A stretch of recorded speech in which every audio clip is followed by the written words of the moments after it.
Sunog na bangkay ng isang grade 6 student natagpuan po sa Piuduran, Albay at pulis at sibilyan patay naman matapos magbarilan sa isang videoke bar sa General Santos City.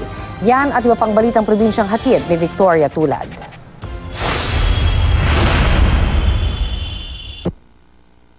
Sa barilan na uwi ang happy-happy ng mga customers sa isang videoke bar sa General Santos City.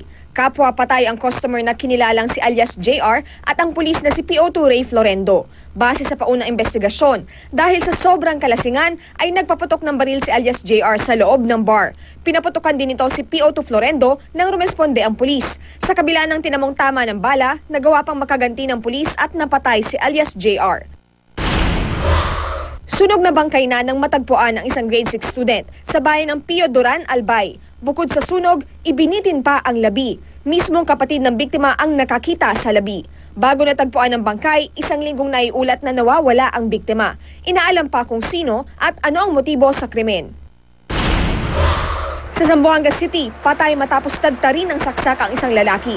Sa madilim na bahagi ng isang subdivision natagpuan ang labi ni Ed Vincent Marba. Ayon sa mga otoridad, mahigit 12 saksak ang tinamo ng biktima.